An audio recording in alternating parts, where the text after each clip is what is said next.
What's shaking, gang? My name's Brittany Ventura, and I'm a personal stylist. Today, we're going to be talking about the things that make the outfit look expensive. They are not expensive, but they make you look expensive.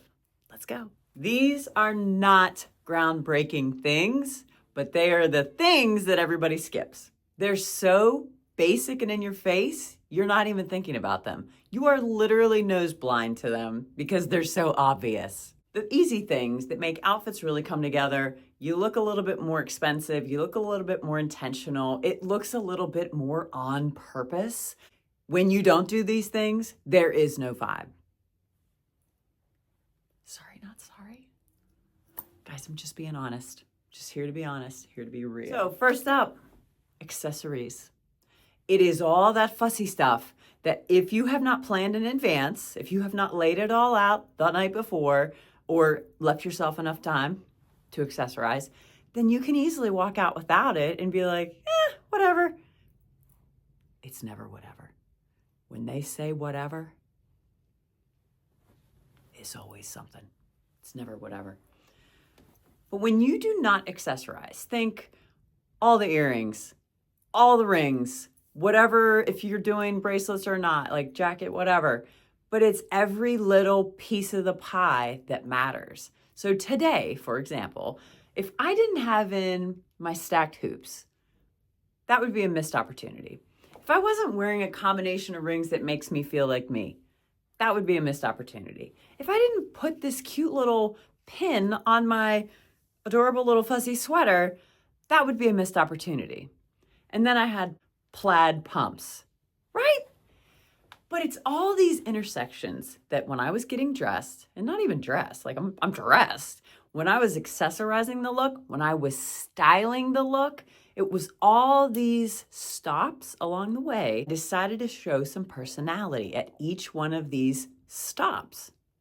And if you're gonna intentionally go bare and like that's gonna be the statement, you need to draw the eye somewhere. We need to have something of bold, of fun, of pizzazz, of spunk. We need to go somewhere with our eyes. So maybe it's a handbag, maybe it's a bold red lip, maybe it's false eyelashes, a costume piece of jewelry, like a brooch, whatever it is. If you're gonna forget everything and be like, I ain't got time for none of that, you gotta give me something. You gotta pick the one thing and go bare and then give me the pop. Yeah? That is the intentionality that we are talking about. Now listen, there's degrees, right? It's how far do you want to go with it? You can go all the way, honey. You can go all the way, put the pedal to the metal, you know? Don't take your foot off the gas. I subscribe to that school of thought. Go figure. But you don't have to. It's just as impactful to do nothing and give me one thing. Just as impactful. Because we've got, again, that focal point. Something for our eye to look at. Yeah? The wow piece, the showstopper, the look at me. Yes? The winner. That's what we want. So I think plain Jane is absolutely fine, but I would love to see a pizzazz. Just a piece, a component of pizzazz. Okay. Next, think about your outerwear. We are coming into winter. This is November 2025, honey. We are coming into winter time. So your outer pieces, they need to pack a punch. You got to get some silhouette that you like. If you're a short pea coat kind of woman, go there. If you like a long wool coat, go there. If you live in Florida and you don't need none of these things, get a trench, do your version of outerwear, bombers, whatever. But live there, breathe there, and make that part of your look. It should blend in seamlessly with your style aesthetic that you got going on in your closet, right? So for example, my style aesthetic blends quite nicely with a long camel or long chocolate brown coat. I don't need a lot of business. I quite like that simplicity and it works with the stuff that's in here, right? Now another version of that I have that's a little lighter weight, but I can get away with wearing it right now. More fall, early winter for me. But it is a thinner jacket, it's full length, and it is plaid. It's fantastic. It gives me Ralph Lauren, living my best life in the mountains, but like I can still go to the farmer's market. You know what I mean? Like I can put a look on even though I might have come on horseback, So those two lanes work for me. So you gotta get yourself some good outerwear pieces. I am sure I am linking a bunch of options, but it's gotta make sense for you. I can tell you, oh yeah, I love this. Yeah, I do. I love whatever, but I want you to love it, right? You've got to love the thing. The thing has to be represented well and play well with all the things in your closet. So your style aesthetic truly matters. If y'all still do not understand style aesthetics and what's your mix, I'll also leave the link below so that you and I can do that exercise together, because it's lickety split. But I'm telling you, knowing is half the battle. As soon as you see it, you cannot unsee it.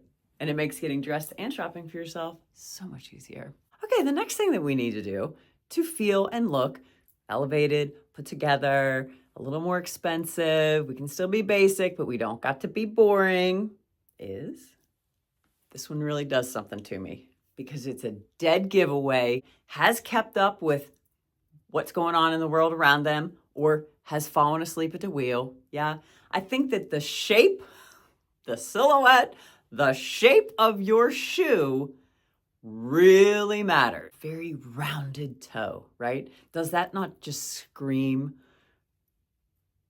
golden era woman? Yeah, I'm telling you, that capped off, that very, I mean, you see it in ballet flats all the time. That's the energy, right? That's the vibe. I think nanas or little tiny girls going to ballet class. Yeah. So if you don't live in either of those camps, I just think you got to stay away from that capped off shoe. I think that silhouette is dated. I think it's real tired. I think it's worked real hard. And we just, we need to like turn the corner on it, right? Close the chapter. So instead of them rounded Nana flats, think about a pointed toe. Think about an almond toe even. Think about something that's got a point with a little snip, like it's just been snubbed off, right? Anything but a rounded toe. Now, straight up, I just got rid of my last two rounded pumps because, I'm normal. I'm like all y'all.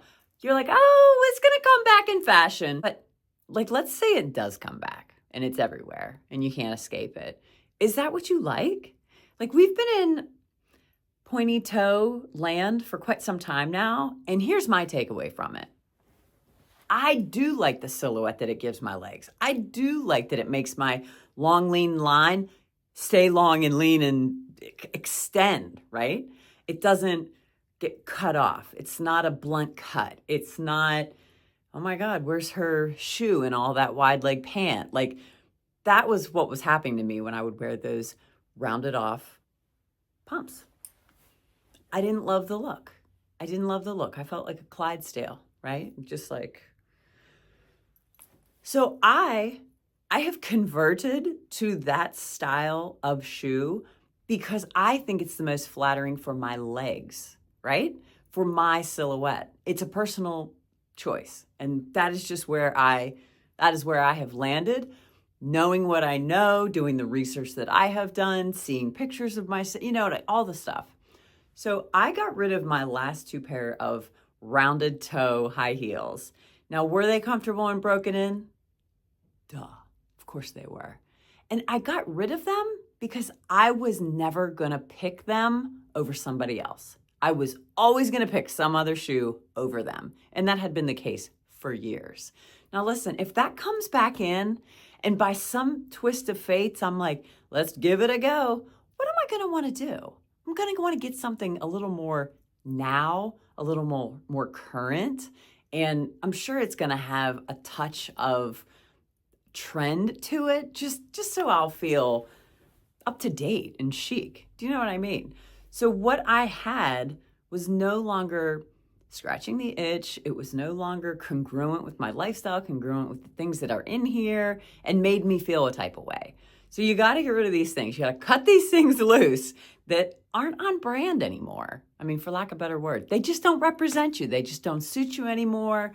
And listen, if the trend comes back around again, get yourself a new version. Like, let that tired stuff go. Now, if you're a vintage collector and that's where you live, omit all these things that I am telling you, because that, my friend, is where you live. That's fine. Stay there. I love that for you. I'm not vintage per se. I do love me some vintage. I'll dabble. But I know me, and I know that my shoe silhouette it's critical. It's critical to the whole vibe of the outfit. You throw on a Nana shoe to a fly outfit and you look out of touch, right? Like, I feel I would look out of touch. Like, oh, did she mean to grab those? Was that the one? You know what I mean? We can do better. We can do better. We're going to do better. And these simple little tricks and swap outs and add-ons, these little additions that are totally intentional and totally on purpose, they matter. Because what? The devil's in the details, honey. All right. That's all I got today. Y'all, thanks so much for tuning in. Share me with a girlfriend who could use this tender love message. And until the next time.